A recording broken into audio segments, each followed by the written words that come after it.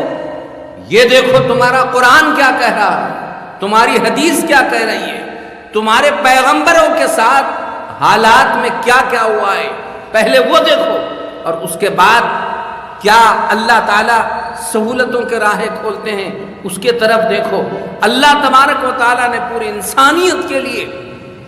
ان باتوں کو بتایا ہے۔ چنانچہ آپ غور فرمائیں، دیکھیے اللہ کے پیارے حبیب حضرت محمد الرسول اللہ صلی اللہ علیہ وسلم پیدا ہوتے ہیں تو پیدا ہوتے ہی آپ کے ساتھ حالت یہ ہے کہ والد محترم کا سایہ سر سے اٹھ چکا ہوتا، آپ کے والد محترم کا بھی سایہ سر سے اڑ گیا، ابھی 6 سال کی عمر نہیں ہوئی، والدہ محترمہ کا سایہ بھی آپ علیہ السلام کے سر سے اڑ جاتا ہے۔ آپ علیہ السلام کی عمر اسی طرح سے بڑھتی رہی، ابھی 8 سال کے ہوتے ہیں تو آپ علیہ السلام کے دادا محترم کا سایہ بھی سر سے اڑ جاتا ہے۔ آپ کی پرورش آپ کے چچا خواجہ ابو طالب کے زیر سایہ ہوتی ہے، اور چچا آپ کی ذمہ داری نبھاتے ہیں اور آپ کی کفالت حضرت خواجہ ابو طالب کرتے ہیں، اور اب اس کے بعد آپ کی زندگی کا سفر شروع ہو جاتا ہے۔ آپ علیہ السلام کی عمر شریف جب 40 سال کی ہوئی اور آپ کو نبوت کا تاج اللہ رب العالمین نے پہنایا، اللہ کے پیارے حبیب صلی اللہ علیہ وسلم کے ساتھ، اللہ اکبر، پھر کیا نہیں حالات آئے، سارے دنیا نے دیکھا۔ بالآخر آپ نے جب نبوت کا اعلان فرما دیا تو آپ کی نبوت کے بعد اب 7 سال گزر گئے، یہ 7ویں سال میں تو پھر پورے مشرکین نے اللہ کے رسول صلی اللہ علیہ وسلم کو شعب ابی طالب میں 3 سال کے لیے محصور کر دیا، محبوس کر دیا، بائیکاٹ کر دیا، اور شہر کے باہر ایک علاقے میں آپ علیہ السلام کو اور آپ علیہ السلام کے سارے خاندان کو، بنو ہاشم کو اس میں قید کر دیا گیا۔ اب قید کرنے کے بعد قریش مکہ بنو ہاشم کے ساتھ بائیکاٹ کر رہے ہیں، اور آپ علیہ السلام کے لیے دانا پانی بالکل بند کر دیا گیا، بچے بھوک سے بلبلاتے رہے، اور معصوم بچوں کو ماں کے سینے سے دودھ بھی میسر نہیں آیا کرتا تھا۔ بڑوں کا وہی حال، بچوں کا وہی حال، عورتوں کا وہی حال۔ 3 سال تک اللہ ہی جانتا ہے کیسے حالات آئے ہوں گے، اور پیغمبر صلی اللہ علیہ وسلم ان 3 سال تک شعب ابی طالب میں آپ محصور رہے، بند رہے، اور پورے مشرکین مکہ نے اور سارے قریش نے آپ علیہ السلام کا اور خاندان بنو ہاشم کا مکمل طور پر بائیکاٹ کر دیا۔ کوئی چارہ پانی وہاں پر پہنچ نہیں سکتا تھا، اور کوئی لے جانا چاہے اسے بیچ ہی میں روک دیا جاتا تھا۔ بالآخر ایک دن ایسا ہوا کہ اللہ کے رسول صلی اللہ علیہ وسلم نے اپنے چچا سے کہا کہ چچا جان دیکھو، وہاں خانہ کعبہ میں مشرکین مکہ نے ایک تختی لٹکا کے رکھی ہے، اور اس میں یہ لکھا ہوا ہے کہ بنو ہاشم کا بائیکاٹ کیا جائے گا اور محمد صلی اللہ علیہ وسلم کا بائیکاٹ کیا جائے گا، ان کو کوئی دانہ پانی نہیں دیا جائے گا۔ تو اس میں جہاں پر جو بھی لکھا ہوا ہے، چاچا جان آپ مشرکین کو جا کر اطلاع دیجئے کہ وہ ساری تختی جس میں جو کچھ لکھا تھا اس کو دیمک لگ گئی، دیمک کے کیڑوں نے کاٹ دیا، کھا دیا، اس میں صرف اللہ کا نام باقی ہے۔ چنانچہ یہ خبر آپ کے چچا جان نے مشرکین کے پاس کہہ دی۔ اب سارے مشرکین جتنے تھے انہوں نے کہا نہیں، ان کے بعد میں کہیں نہ کہیں جان ہے، اس لیے اب مشرکین کے 2 گروپ ہو گئے، اور پھر ان میں ڈھیل پیدا ہو گئی، توڑ پیدا ہو گیا، اور اس کے بعد پھر آپ علیہ السلام کے حمایت کے اعلانات ہونے شروع ہوئے۔ 3 سال کے بعد اللہ کے رسول صلی اللہ علیہ وسلم شعب ابی طالب سے آج باہر آ رہے ہیں۔ آپ علیہ السلام کے ساتھ ایسا کٹھن واقعہ پیش آیا، 3 سال تک یہ حالات رہے۔ اس کے بعد تو آپ علیہ السلام نے پھر نبوت کا جب چرچا کیا، دعوت دی اللہ کے توحید کی، اللہ کے وحدانیت کی، تو آپ کے چچا ابو طالب کے پاس پھر سارے سرداران قریش اور مشرکین جمع ہوئے، اور آپ کو آ کر کہا چاچا جان کو کہ آپ کے بھتیجے کو کہو کہ اگر آپ چاہیں تو آپ کی شادی